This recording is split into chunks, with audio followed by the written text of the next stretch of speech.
मनुष्य को अगर बचपन से ही हमारे धर्म ग्रंथों की जानकारी अगर होनी शुरू हो जाए तो उसका जीवन बहुत ही सुंदर हो सकता है। क्योंकि परमात्मा ने ऋषि मुनियों के माध्यम से हमें जो धर्म ग्रंथ दिए हैं ना, वह सब मनुष्य मात्र के लिए बहुत बड़ा गिफ्ट है। और यह गिफ्ट हमें अपने बच्चों को भी देना चाहिए। संसार में हम कोशिश तो करते हैं संसार के साधन जुटाने के लिए, रात दिन कोशिश में लगे हुए हैं, लेकिन इस संसार में हमें सुखी कैसे बनना है, जीवन को सुंदर कैसे बनाना है, इसके लिए तो हमें अपनी धर्म ग्रंथों की ओर लौटना होगा। तो मैं पढ़ रही थी ईशावास्योपनिषद का मंत्र, जो ईशावास्योपनिषद शुक्ल यजुर्वेद का 40वां अध्याय है। और इसमें 18 मंत्र दिए गए, 18 मंत्र। और इस मंत्र में ईश्वर की सर्वव्यापकता, आत्मज्ञान, कर्मयोग और त्याग, इन सब का दर्शन दिया गया है। तो उपनिषद हमें क्या सिखाते हैं? उपनिषद हमें सिखाता है कि संपूर्ण जगत इसमें ईश्वर का वास है, और इसलिए हमें लोभ और लालच में नहीं पड़ना चाहिए।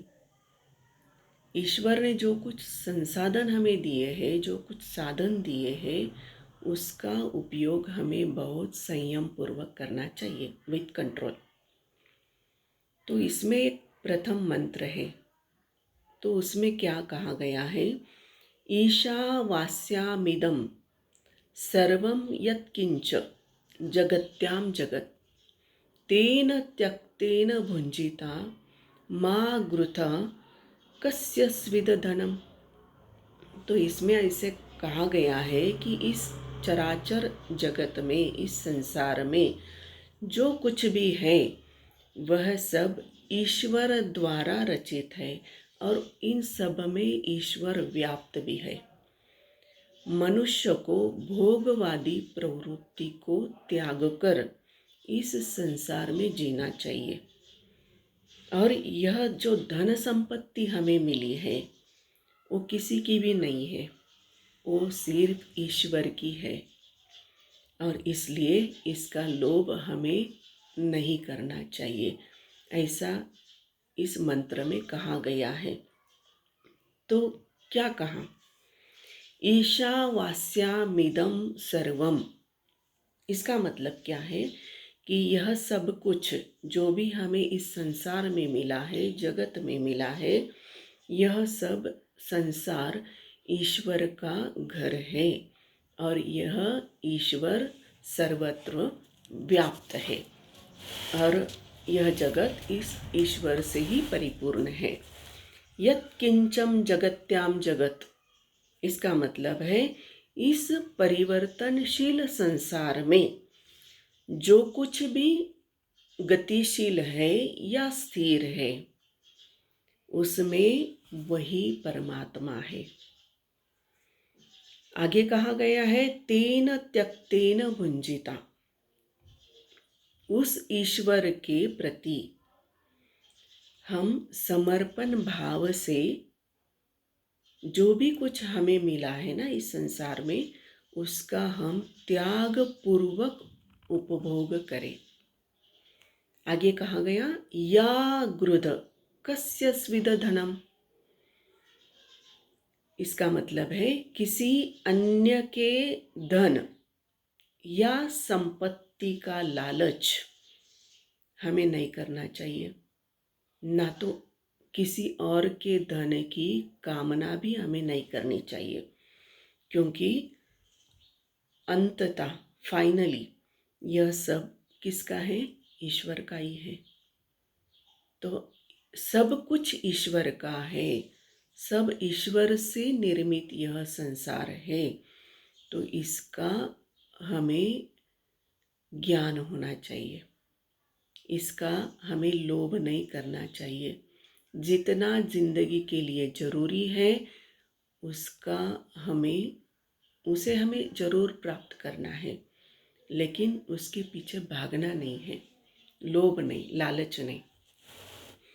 तो इस मंत्र में हमें क्या कहा गया है कि संसार में जो कुछ भी हमें मिला है उसका हम उचित उपयोग करें, त्याग पूर्वक उसका उपभोग करें और त्याग और उपभोग में बैलेंस करें, संतुलन करें। और कहा गया है कि वासना रहित जीवन जिए, वासना रहित जीवन हमें जीना है, वासनाओं में फंसना नहीं है। वासनाओं में फंस गए तो दुख में पड़ जाएंगे, इसलिए वासना से हमें दूर होते जाना है। लोभ से, स्वार्थ से और जो हमारी संग्रह वृत्ति होती, यह भी मेरा, वो भी मेरा, ज़मीन भी मेरी, गाड़ी भी मेरा, मेरी बंगला भी मेरा, सब कुछ मेरा, मेरा भी मेरा और दूसरे का भी जितना हो सकता है वो भी मेरा, यह जो वृत्ति है ना, इससे हमें दूर जाना है और त्यागपूर्वक संसार को भोग कर हमें सुख की ओर बढ़ना है। यही जीवन में सुखी होने का सबसे बड़ा मंत्र है। तो चले आए हम भी उस राह पर चलने की कोशिश ज़रूर करेंगे और अपने बच्चों को अभी से सिखाएंगे कि हमारे यह जो धर्म ग्रंथों का ज्ञान है उस ज्ञान को अगर हम बच्चों को बचपन से देने की कोशिश करेंगे तो उनका भविष्य निश्चित ही सुखदायक होगा, सुंदर होगा।